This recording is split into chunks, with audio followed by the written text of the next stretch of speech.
আসসালামু আলাইকুম সুপ্রিয় দর্শক, সবাই কেমন আছেন? আশা করি সবাই সুস্থ আছেন, ভালো আছেন। ঈদ পরবর্তী এই ভিডিওটা ঈদের যে আয়োজন করেছিলাম সেটার একটা অংশ। ঈদের দিনে এই কাবাবগুলি তৈরি করেছিলাম, তো আজকে সেটাই আপনাদের সাথে শেয়ার করব।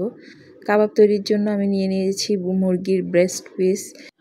আপনারা চাইলে বিফ অথবা মাটন দিয়েও একই প্রসেসে কাবাবটা তৈরি করতে পারবেন। আমি একটা চপারের সাহায্যে চিকেন পিসগুলো কিমা করে নিয়েছি। আপনারা চাইলে এটা চাকুর সাহায্যেও করতে পারবেন, কিন্তু অথবা পাটায় বেটে নিতে হবে, তা না হলে এতটা সুন্দর মিহি হবে না। কিন্তু এই চপারটা দিয়ে খুব সুন্দর মিহি হয়েছে, আর এটা দিয়ে অনেক সুন্দর কিমা তৈরি করা যায়। এখন দিয়ে দিয়েছি ক্যাপসিকাম, কয়েক টুকরা আদা, 2-4 টুকরা পেঁয়াজ, কাঁচামরিচ, রসুন, এই সবগুলো একসাথে আমি আবার কিমা করে নিব। এগুলো কিমা করা হয়ে গেছে।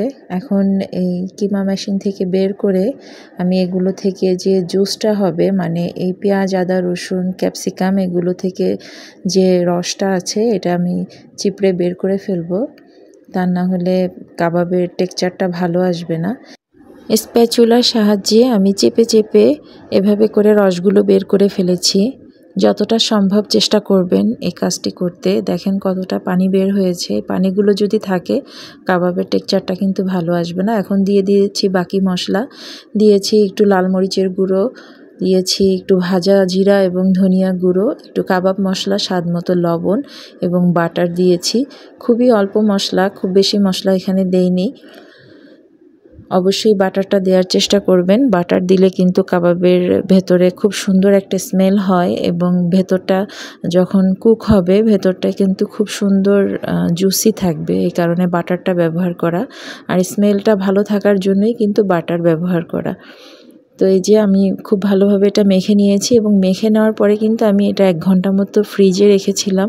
ফ্রিজে রাখলে এটা সম্পূর্ণ সেট হয়ে যাবে, তখন আপনি যে কোনো শেপ দিয়ে আপনি এটা তৈরি করতে পারবেন। আর আমি এটা একটা গ্রিল প্যানে ফ্রাই করব। কিছুটা বাটার দিয়েছি, আমি পুরো কাবাবটাই কিন্তু বাটারে ফ্রাই করব। আপনারা চাইলে সামান্য তেলেও ফ্রাই করতে পারেন অথবা একটু ঘিয়ে ফ্রাই করতে পারেন। আর এই কাবাবটা তৈরি করার জন্য কিন্তু যে স্টিকটা ব্যবহার করা হয়, স্টিকটা আমার কাছে নেই। এটা চ্যাপ্টা রকম একটা লোহার স্টিক থাকে এই কাবাবগুলো তৈরি করার জন্য। তো আমি এখানে যে হাতা অথবা খুন্তি যেটাই বলেন যে অঞ্চলে, সেটা নিয়েছি। এখানে একটু বাটার ব্রাশ করে আমি এটার ভেতরেই শেপটা দিয়ে নিচ্ছি। এটা চাইলে আপনারা হাতেও করে নিতে পারেন, তবে এভাবে করলে যদি স্টিক থাকে সব থেকে বেশি ভালো হবে এবং দেখতেও সুন্দর হবে, কাবাবটাও কিন্তু খুব ভালো হবে।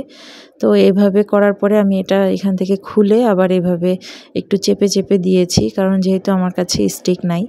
তারপরেও আমি যতটুকু সম্ভব চেষ্টা করেছি স্টিক ছাড়া এই কাবাবটা তৈরি করতে, কারণ এটা আসলে অন্যরকম একটা টেস্ট।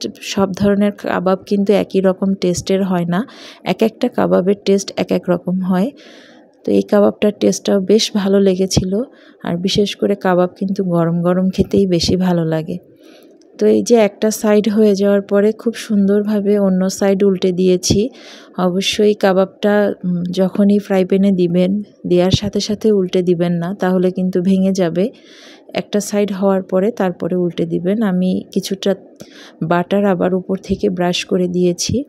চাইলে এই লম্বাটে শেপগুলো আপনি হাতেও তৈরি করে নিতে পারেন। তো এভাবে করে সবগুলো কাবাব তৈরি করে ফেলেছি। দেখতে পাচ্ছেন কাবাবগুলোর চেহারাটা কিন্তু খুবই সুন্দর, এত সুন্দর একটা লুক আসছে, আর এটা গরম গরম খেতে খুবই টেস্ট ছিল। আর এটার ভেতরটা কতটা জুসি আমি আপনাদেরকে একটু কেটে দেখাবো। আর উপরটাও অনেকটা সফট, নরম, ভেতরটা নরম। আমি একটু কেটে আপনাদেরকে দেখাই যে ভেতরটা কতটা জুসি ছিল। এই সিস্টেমগুলো ফলো করে কাবাবটা তৈরি করে দেখবেন, ইনশাল্লাহ আপনাদের সবার ভালো লাগবে। এই যে দেখেন ভেতরটা, আমি একটু চাপ দিয়ে আপনাদেরকে দেখাই যে এটার ভেতরটা কতটা জুসি ছিল।